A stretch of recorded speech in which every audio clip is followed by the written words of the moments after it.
여러분 잘 지내고 계십니까? 어제는 비바람이 막 불고 정전이 되는 곳도 많았다고 그런데 다행히도 참 안전하게 지내셔서 정말로 하나님께 감사드립니다. 오늘 이렇게 또 다시 햇빛이 찌고 무더위가 다시 이어지고 있습니다. 참 하늘의 조화를 우리는 어떻게 할 수 없습니다. 그걸 정말 2020년 참 우리가 인생 가운데서 잊지 못할 한 해가 될 것 같습니다.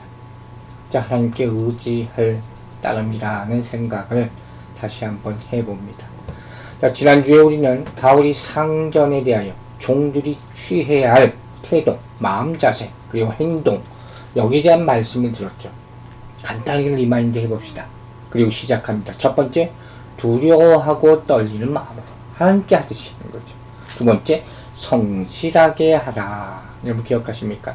세 번째, 순종하라 그랬어요. 그리스도께 순종하듯 순종하라. 그리고 종들이 상전에 대해서 취해야 할 네 번째 태도 기억하십니까? 바로 에베소 6장 6절이죠. 눈 가림으로 하지 마라. 그런 척하지 말라는 거예요. 사람을 기쁘게 하듯 마음, 겉으로 기쁘게만 하지 말고 진실된 마음으로 섬기라. 그리고 다섯 번째는 뭐 되겠습니까? 바로 기쁜 마음으로 섬기기를 주께 하듯 하라. 자, 이것이 바로 종으로서 상전을 섬겨야 될 기본적인 마음 자세, 그리스도인으로서죠. 이게 중요한 거죠. 어떤 사람은 이 말씀을 뭐라고 표현했냐면 노예들에게 전한 복음이다. 종에게 전한 복음이다. 굉장히 좋은 표현이라고 해서 제가 아마 잊지 못할 것 같아요. 여러분, 복음의 능력이라면, 복음이 즉 능력이라면, 그죠? 그 능력은 모든 사람에게 영향을 미치는, 종이든 노예든, 상전이든 종이든, 그죠? 주인이든 간에 모든 사람에게 영향을 미치는 그런 능력이 되어야 할 줄로 믿습니다. 골로새서 3장과 4장 1절 보면 이 에베소 6장의 말씀과 아주 동일한 말씀이 아니라 그대로 나오거든요. 4장 9절에 이런 말씀이 있어요. 신실하고 사랑을 받는 형제 오네시모를 함께 보내노니 그는 너희에게서 온 사람이라. 그들이 여기 일을 다 너희에게 알려주리라. 여러분, 오네시모가 누군지 아시죠? 노예지요. 빌레몬서에 나오는 노예예요. 이 빌레몬서를 보면 바울이 빌레몬에게 보낸 편지에 이런 표현이 나와 있어요. 자, 빌레몬서 1장 1절 말씀입니다. 그리스도 예수를 위하여 갇힌 자 된 바울과 및 형제 디모데는 우리의 사랑을 받는 자의 동역자인 빌레몬과, 이 옥중 서신이거든요. 바울이 감옥에서 누구예요? 오네시모, 이 노예를 만나게 돼요. 참 이것도 무슨 인연입니까? 하나님이 맺어주셨겠죠. 그래서 그에게 복음을 전하고 그를 변화시킨단 말이에요. 그리고 이 오네시모, 이 종을 빌레몬에게 다시 보내요. 원래 빌레몬으로부터 도망쳐온 노예였거든요. 근데 그에게 뭐라고 씁니까? 동역자, 이런 표현을 써요. 빌레몬에게. 그럼 보세요. 자, 또 오네시모에게는 어떤 표현을 쓰는지 보세요. 빌레몬서 1장 10절부터 12절입니다. 갇힌 중에 낳은 아들 오네시모를 위하여 내게 간구하노라. 그가 전에는 내게 무익하였으나 이제는 나와 내게 유익함으로 내게 그를 돌려보내니 내 신복이라. 참 놀라운 표현이에요. 바울은 도망친 노예 오네시모, 감옥에서 만난 이 종에게 뭐라고 표현합니까? 갇힌 중에 낳은 아들. 참, 이렇게 표현했어요. 우리는 이런 만남이 있을 수 있을까? 있을 수도 있어요. 최악의 상황에서의 만남이라는 게 있으니까. 그때 우리가 어떻게 하고 사나? 이걸 생각해 보는 그런 장면이에요. 갇힌 중에 낳은 아들, 그게 오네시모예요. 그를 다시 복음을 전하여 변화시키고 돌려보내는 거예요. 그래서 섬기게 만드는 거예요. 여러분, 이게 뭐라고요? 복음의 능력이에요. 이게 복음의 능력이에요. 우리가 그리스도인으로서 해야 될 일이 바로 이런 변화를 만드는 일이라는 사실을 잊지 마신 여러분들 되시기 바랍니다. 여러분, 지난주에도 얘기했어요. 성경은 제도를 바꾸라고 명령하지 않아요. 오히려 더 근본적인 변화를 요구합니다. 그게 뭡니까? 내만의 변화죠. 각 개인이 거룩하신 주님 앞에 다 나오잖아요. 그 앞에서 서로의 권위를 인정하는 거예요. 왜? 하나님 보시기 똑같으니까. 그러면서 똑같은 마음으로 살아간다면 생각지도 않은 변화와 결실이 반드시 나타날 줄로 믿으시기 바랍니다. 이 말씀의 능력이 이 세상에 나타나고 있는 많은 이 갈등, 이 갈등이 팽배한 이 사회에서 열매를 맺기를, 결실을 맺기를 주의 이름으로 축원합니다. 자, 이제 상전에 대하여 종들이 해야 할 또 한 가지 중요한 태도를 오늘 봅니다. 계속해서. 자, 에베소 6장 8절이에요. 이는 각 사람이 무슨 선을 행하든지 종이나 자유인이나 주께로부터 그대로 받을 줄을 압니다. 아멘. 오늘 이 말씀은 뭐냐면 보상에 대한 얘기예요. 보상. 성경이 보상에 대한 얘기가 굉장히 많이 나옵니다. 믿는 사람들 여기 굉장히 관심이 많아요. 이것 때문에 믿는 사람들 심취해 있어요. 먼저 본문에는 이 보상의 특징은 뭐라고 했습니까? 그대로 받는 것이에요. 그대로 받는다. 이 그대로 받는다는 의미는 뭡니까? 자기의 행위에 대해서 보상을 받는다는 거예요. 보상이든 형벌이든 선한 일을 하면 선한, 악한 일을 하면 악한 것으로 그대로 되돌아온다 하는 것이 기본 원리, 기본 개념이에요. 즉 심는 대로 거둔다, 뿌린 대로 거두게 된다는 것이 동서양을 막론한 공통적으로 인정받는 진리라 하는 거예요. 맞죠, 여러분? 진실은 반드시 드러나게 되어 있습니다. 믿습니까? 악인은 반드시 심판을 받게 되어 있습니다. 믿습니까? 이게 기본이에요. 세상은 그렇게 되지 않지만, 아는 분이 많지만. 그런데, 그래서 이 와중에 사람들이 물어보는 게 도대체 언제 이루어집니까? 언제? 그죠? 그래서 우리는 그때를 알지 못하기 힘든 거예요. 고통을 겪는 거예요. 피곤하고 지쳐서 포기하는 거예요. 그렇지만 성경은 뭐라고 얘기합니까? 선을 행하다가 낙심하지 마십시오. 이렇게 권면하고 있는 거예요. 갈라디아서 6장 9절 봅시다. 우리가 선을 행하되 낙심하지 말지니 포기하지 아니하면 때가 이름에 거두리다. 아멘 하시기 바랍니다. 인내하라고 바울은 얘기해요. 왜? 그 섬김이 결코 헛된 것이 되지 않을 것이다. 뒤돌아보지 말라. 포기하지 말라. 왜? 주께서 보고 계시고 있고 주님께서 한 행동을 아시고 계시고 모든 것을 갚아주실 것이기 때문입니다. 믿으시면 아멘 하시기 바랍니다. 이게 바로 섬김과 보상에 대한 기본 의식이에요. 여러분 생각해 봅시다. 사실 우리가 선을 행한다는 것은 보상을 바라고 하는 것이 되어서는 안 되는 거예요. 아시죠? 이 기본 원리예요. 그래서 억지로 섬기는, 겉으로는 나타나지 않을지라도 그런 거 있는 사람은 높은 자리에 앉아있는 사람, 지배자, 이런 사람들을 부러워하거나 질투하거나 타도의 대상으로 여긴단 말이에요. 사실 그래요. 그러나 선한 마음으로 섬긴다면 하나님은 필히 이에 대한 보상을 해주신다는 것이 성경의 말씀의 약속이에요.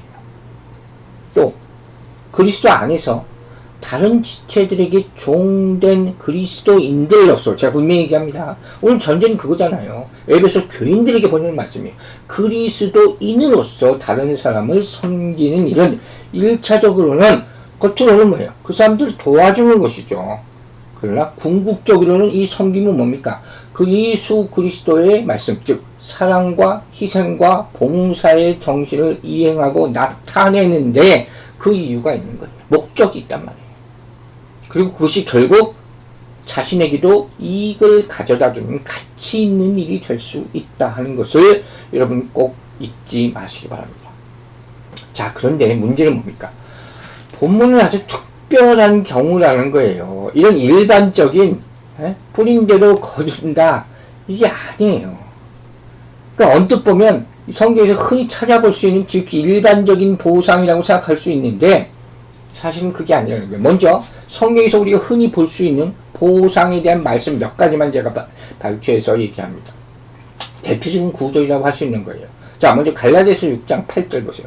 자기 육체를 위하여 심는 자는 육체로부터 썩어질 것을 거두고 성령을 위하여 심는 자는 성령으로부터 뭘? 영생을 거두리라. 아멘. 믿습니까, 여러분? 자, 여러분이 무엇을 심고 있는지 그것이 그대로 열매로 나타날 것이라는 사실을 잊지 마시기 바랍니다. 또 한 가지. 자, 마태복음 10장 42절 말씀 예로 듭니다. 또 누구든지 제자의 이름으로 이 작은 자 중 하나에게 냉수 한 그릇이라도 주는 자는 내가 진실로 너희에게 이르노니 그 사람이 결단코 상을 잃지 아니하리라 하시니라. 아멘입니까, 여러분?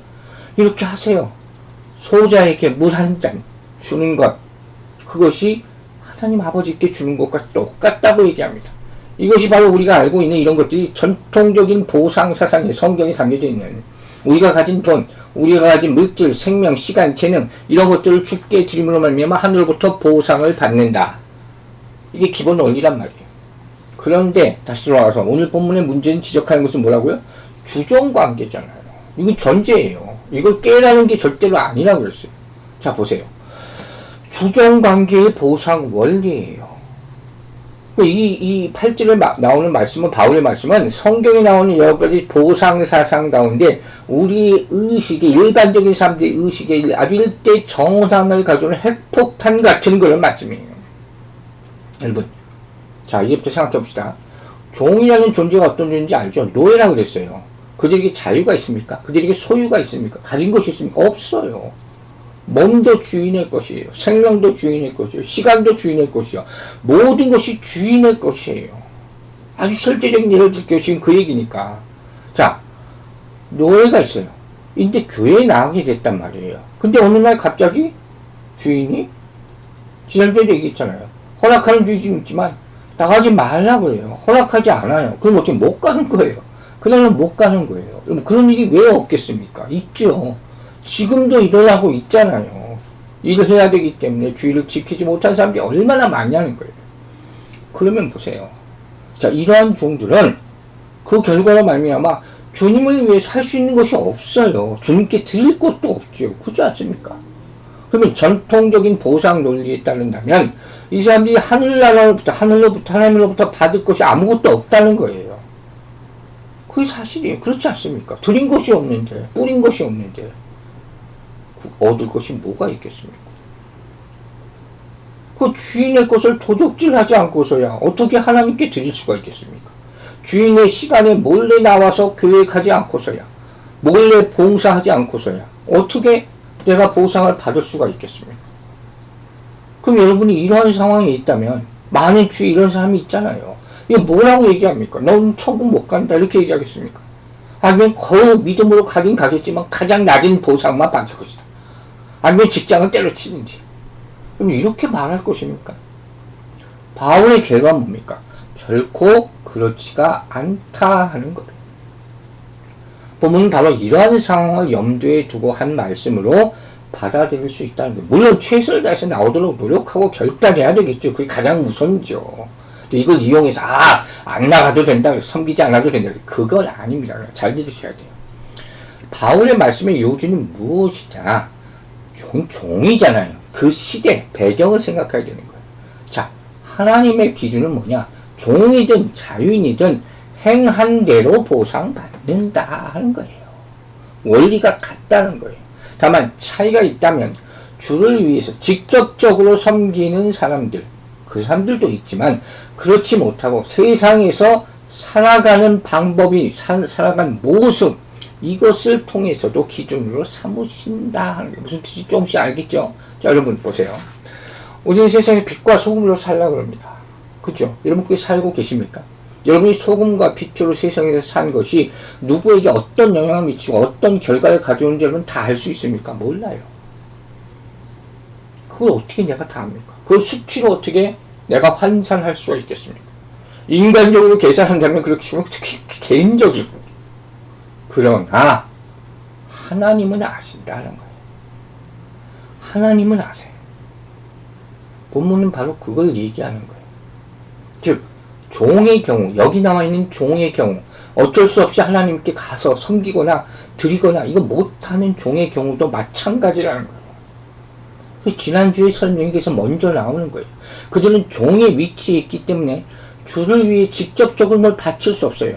주를 위해서 직접 섬길 수가 없어요. 환경이 안 되니까. 하지만 어떻게 했습니까? 바울이 미리 얘기하지 않았습니까? 주인을 위해서 성실하게 섬겼고, 서두에서 얘기했어요. 억지로가 아니라 진심으로 섬겼고, 두렵고 떨리는 마음으로 섬겼고, 결정적으로 뭐예요?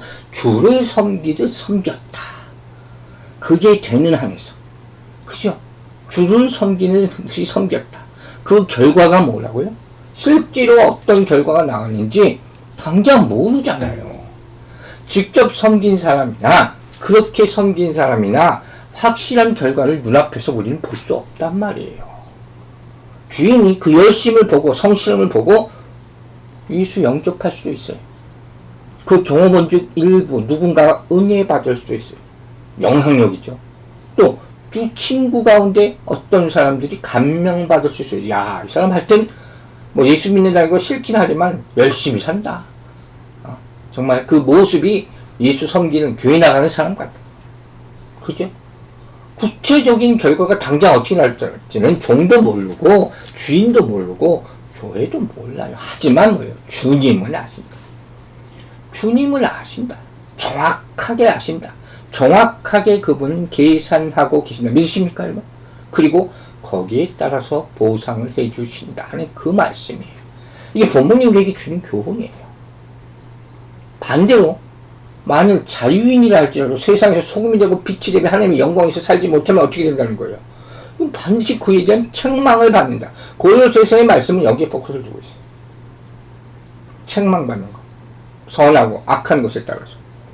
하지만 비록 주를 위해서 직접 드린 것이 없을지라도 세상에서 소금이 되고 빛이 된다면 거기에 상응한 보상을 반드시 받을 것이다. 바울은 이렇게 얘기하는 거예요.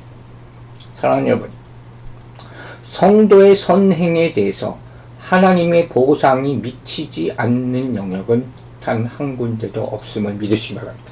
그리고 바울은 신분이 높고 낮고를 막론하고 그들이 이 땅에서 행한 그대로 장차 하나님부터 되돌려 받을 것이라고 권면하고 있는 것이에요. 그러므로 여러분, 어떤 일을 하더라도 어떻게 해요? 죽게 하라 하는 이 말씀, 평생 동안 잊지 않게 되기를 주의 이름으로 축원합니다. 자, 이 말씀이 가능한 원리를 지금부터 간단하게 설명합니다. 첫 번째, 바울은 그리스도인으로서 지금 얘기하는 거죠. 그리스도인으로서 생활할 때 어떻게 하느라고 배웠습니까? 우리가 새롭게 받은 율법이 아니라 은혜의 법, 새 사람이 되는 법, 이 법을 따라야 되는 거죠. 그게 우리 인생의 변화의 삶의 변화에 나타나는 거죠. 이 기본 전제예요. 천한 종의 신분이든 자유인의 신분이든 간에 상관이 없어요. 그리스도인이라면 모두 이 성령의 법을 따라야 한다. 그리고 그리스도인으로서 살아야 한다. 이것이 가장 큰 변화가 되는 거예요. 두 번째로 이 근본적인 이유는 뭐가 됩니까? 신분 고하에 상관없이 모든 그리스도인에게 뭐가 내주하고 있어요? 성령이 내주하시기 때문에, 이 성령이 삶을 다스리시기 때문에 그 성령에 순종하는 사람은 이렇게 살 수가 있다는 거예요. 그로 말미암아 모든 성도는 예수 그리스도의 삶을 드러내는 통로가 되어야 한다는 것이 오늘의 권면이란 말이에요. 여러분, 지금 창세기 새벽기도에서 야곱의 삶 보고 있잖아요. 참 은혜가 많이 되죠. 지금 라반으로부터 나오려고 하잖아요. 예? 근데 이제까지 내가 어떻게 섬겼는지 삼촌이 알지 아십니까? 외삼촌이 알지 아십니까? 하니까 라반이 아무 소리 못하고 인정한단 말이에요. 그죠? 하나님은 아신다는 거예요. 세상은 왜 모르겠습니까? 억울하고 압제를 당하고 인정받지 못하는 듯 보일지라도 선한 삶을 절대로 포기하지 마시기 바랍니다. 세상은 이 선한 삶을 비웃어요. 그러나 주님은 아무리 작은 선한 일도 반드시 기억하시고 보상해 주신다는 사실을 명심하시기 바랍니다. 세 번째, 이 섬김은 한 차원 높인 섬김이에요. 높은 섬김. 즉, 이 섬김은 뭘 보고 하는 거니까? 종말의 일을 보고, 종말론적인 신앙에서 나오는 섬김이에요. 우리는 항상 이걸 생각하고 있어야 돼요. 여러분, 선한 행동에는 보상이 따른다. 이 말씀은 심판의 원칙에 명심하세요. 심판이라는 단어가 이어지는 거예요, 여기. 자, 계시록 2장 10절에 뭐라고 했습니까? 내가 죽도록 충성하라. 그리하면 내가 생명의 관을 내게 주리라. 여러분, 받을 줄로 믿으십니까? 그 앞에 뭐가 있어요? 다 생명의 관을 받는 게 아니에요. 죽도록 충성하라는 거예요. 하나님을 믿는 사람은 세상의 물질이나 사람의 칭찬보다 영원한 보상을 더 받아야 된다는 거예요. 근데 그거 받기까지 굉장히 고난이 많아요. 이런 얘기를 우리가 얼마나 많이 듣습니까? 환난이 있네, 인내, 연단은 소망을 가진다. 지금 우리 신앙이 우리가 보고 있는 것을 넘지 못하면 보이지 않는 하나님을 온전히 섬긴다는 것은 불가능합니다. 아시겠습니까? 그러므로 어떻게 하는 거예요? 중요한 것은 오늘의 우리죠. 지금 1세기 교회 사람들이 오늘의 우리. 여러분, 잘 들으세요. 우리가 이제까지 하나님께 드린 물질, 내가 교회에서 드린 봉사, 금식, 기도, 재능의 기부, 또 시간의 기부, 헌신, 희생, 이것 주 앞에서 다 계산됩니다. 그러나 그것만이 아니에요. 이것만이 주 앞에서 계산되는 게 아니라 세상에서, 직장에서, 여러분 일터에서, 작업장에서, 거래처에서, 이웃과의 관계에서 빛과 소금으로 산 시간, 이것도 하나님은 계산하십니다. 이 얘기를 하고 있는 거예요. 그 정확하게 하십니다. 우리는 무심코 넘겨버릴지라도 하나님은 기억하고 계산하십니다. 그분은 다 아십니다.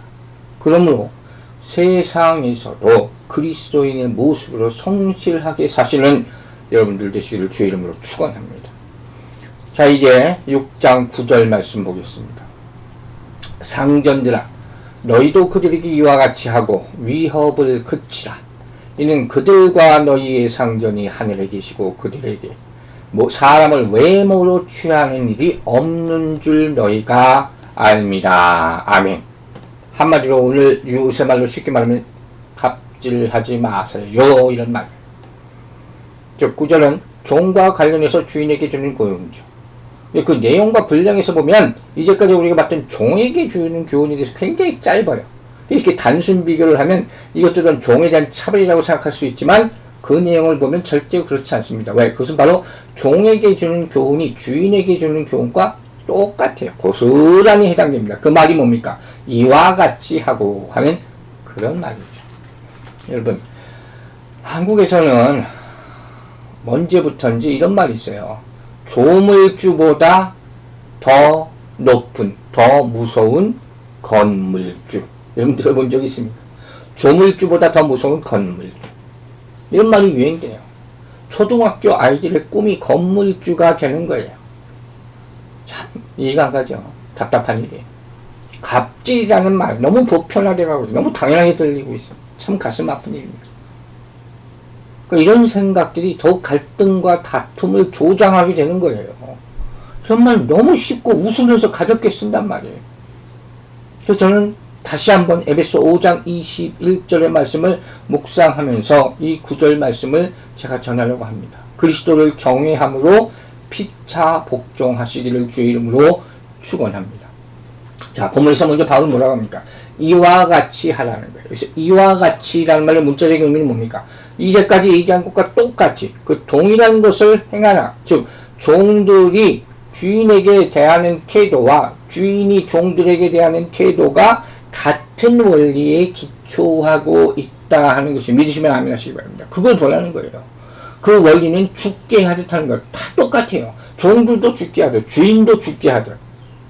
여러분 이게 이해가 가십니까? 이게 이해가 가야 돼요. 한 방향을 보라는 얘기예요. 근데 실제 관계에서는 이게 안 되잖아요. 그럼 이런 권면을 할 수밖에 없는 지금 바울이 그 이유가 있어요. 그게 뭐냐면 바로 다음에 나오는 바로 위협을 그치라 하는 이런 말 때문이에요. 이게 무슨 소리냐? 당시 로마 제국에서는 종에게 일을 시킴에 있어서 어떻게 시켰냐? 일반적으로 사용되는 방법은 채찍질하고 굶기고 이거였어요. 이렇게 종을 다뤘다는 거예요. 학대하고 구타하고 겁주고 막 죽이겠다고 울음장을 놓고 이런 일이 비일비재했다는 거예요. 그러므로 당시 사도 바울이 그 당시 주종관계를 생각하면 바울의 이 말씀은 혁명적인 거예요. 폭탄적인 거예요. 특히 이 지배계층 향해서는 폭탄적인 무슨 말도 안 되는 소리 이런 말씀이라는 거예요. 그러므로 이 당시 상황으로 볼 때 이 주종관계에 대한 그리스도 교회의 가르침, 이 가르침은 정말로 인격적인, 인격을 존중하는 그런 말씀이었다는 거죠. 즉, 이는 좀 더 구체적으로 종들의 충성도에 대한 동기부여를 어떻게 하라는 거예요? 부정적으로 하지 말라는 거예요. 긍정적으로 할 수도 있지 않느냐는 권면이에요. 예를 들면 이런 거죠. 어떤 일을 시키는데 막 상벌만 강조하는 거예요. 못하면 벌. 그럼 상벌은 뭐부터 생각나십니까? 종의 입장에서. 당연히 벌이죠. 또 채찍을 맞는구나. 이 벌에 대한 공포감 때문에 일을 하게 하는 거란 말이에요. 그렇게 하지 말라는 거예요.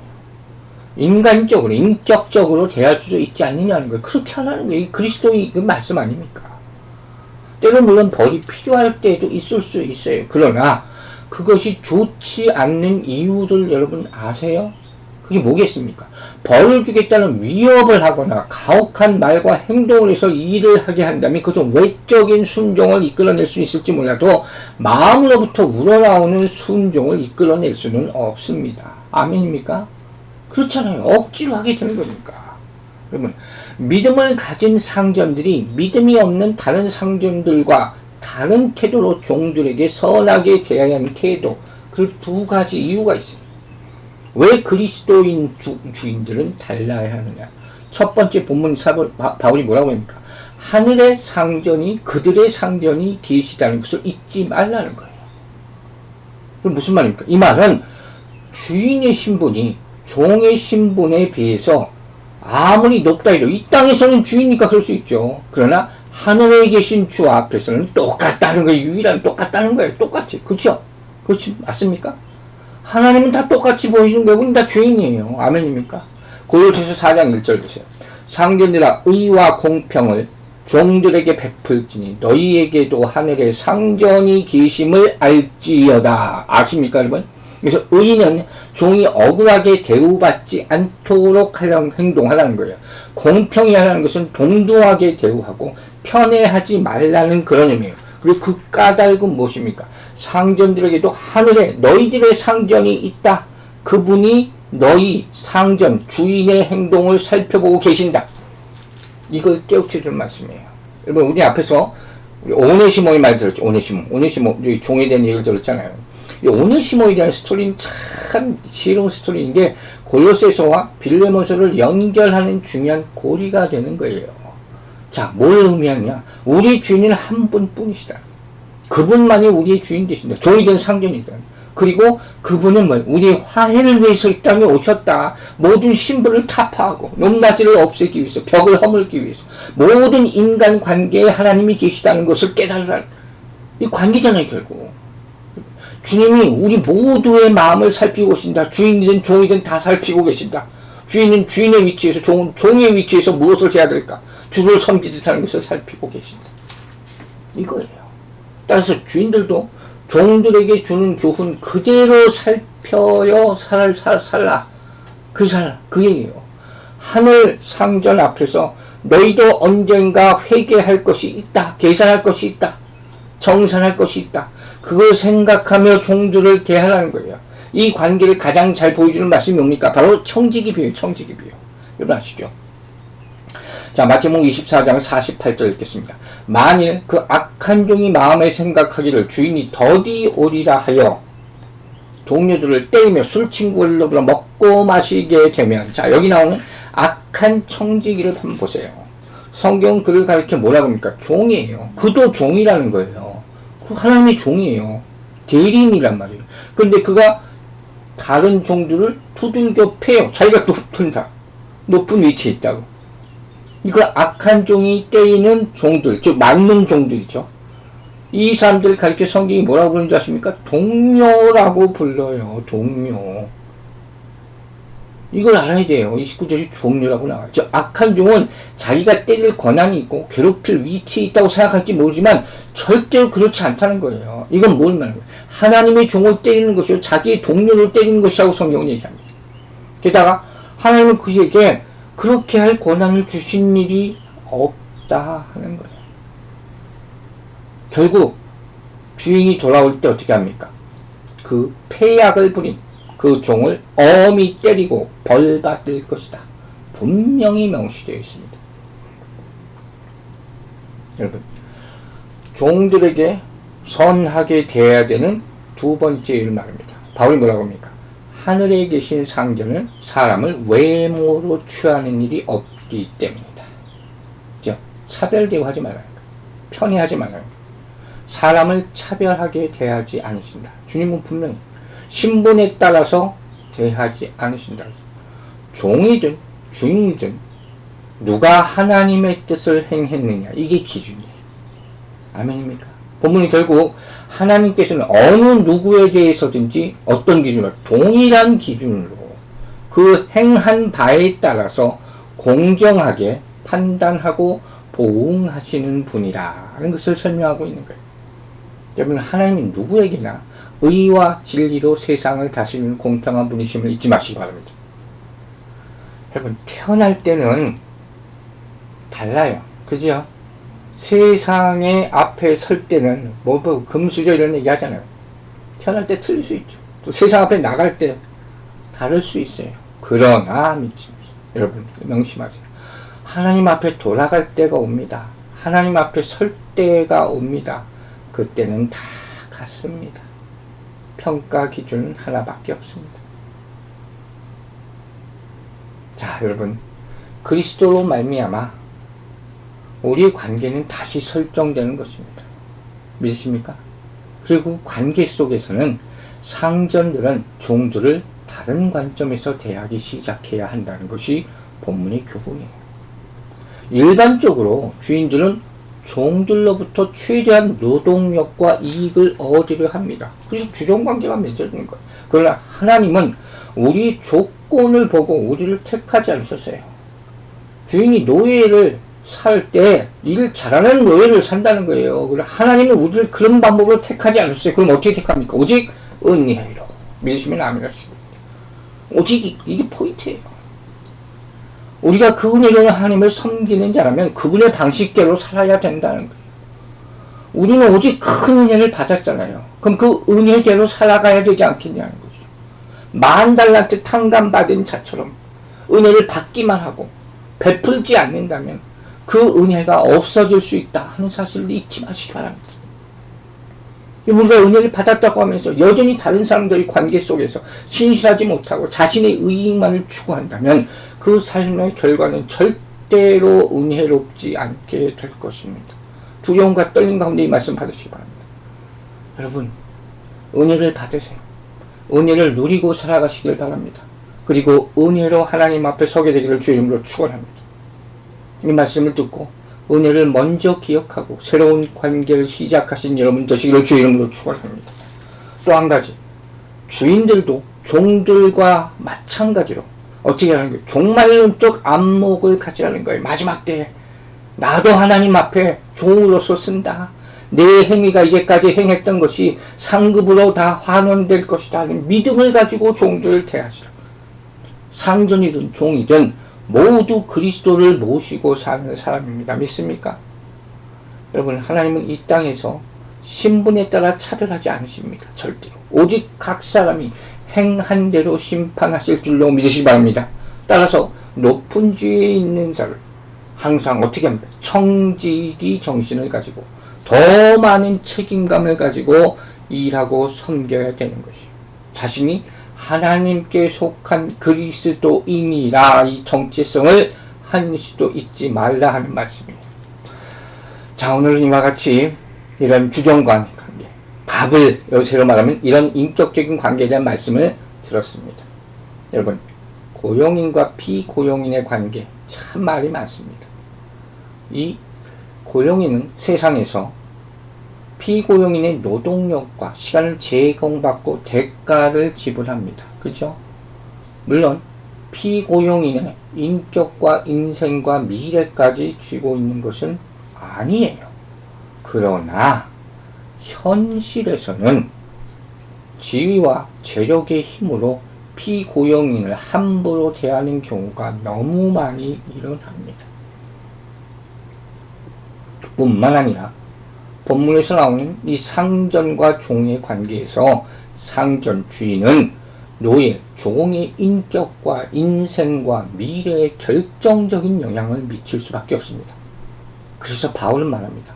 그리스도인들은 이런 왜곡적인 관계를 바로 잡을 의무가 있다 하는 것입니다. 아멘입니까? 그래서 종들을 대할 때 소위 말하는 갑질을 하지 말고 인격적인 관계를 맺으라 하는 것이 오늘 교훈의 말씀이에요. 여러분, 이 바울의 권면을 오늘날 우리의 삶에도 적용해서 모든 세상에 뒤틀리고 왜곡된 관계를 바르게 잡아야 할 것입니다. 하나님의 시각으로 모든 사람을 존귀하게 바라고 하나님 똑같이 사랑하십니다. 그리고 성실하게 성심껏 대함으로써 사회를 변화시키게 되기를 바랍니다. 상을 주시는 하나님이 곧 심판하시는 분임을 잊지 마시기 바랍니다. 누구를 대하든지 모든 사람을 존귀하게 보시는 긍휼히 여기시는 하나님의 시각을 회복하고 아름다운 관계를 맺도록 노력하는 우리 모두가 되기를 주의 이름으로 축원합니다. 기도하겠습니다. 하나님 아버지 감사합니다. 이 비틀리고 망가진 관계들이 회복되어야지 이 세상이 회복되는 줄로 믿습니다. 이 기준이 다른 것이 있는 것이 아닙니다. 오로지 하나님의 말씀에 다 나와 있지 않습니까? 오늘 그 사실을 다시 한번 깨닫게 하심을 감사드립니다. 하나님의 시각에 주종관계는 없습니다. 모두 사랑하고 섬기는 관계로서 바뀌어진 뒤틀려진 이 세상의 관계와 제도의 모습을 변화시킬 수 있도록 우리가 그것을 조금씩 실현해 나갈 수 있도록 우리를 변화시켜 주시고 우리의 공동체, 개인, 관계, 가정들을 변화시켜 주셔서 하나님 기쁘시는 이 모습, 관계의 모습이 만들어질 수 있도록 축복하여 주시옵소서. 깨진 가정들, 공동체들을 다시 회복시켜 주시고 주정관계가 아니라 모두 동등한 관계로서 하나님을 섬길 수 있도록 깨우쳐 주시고 인도하여 주시옵소서. 감사드리며 예수 그리스도의 이름으로 기도했습니다. 아멘.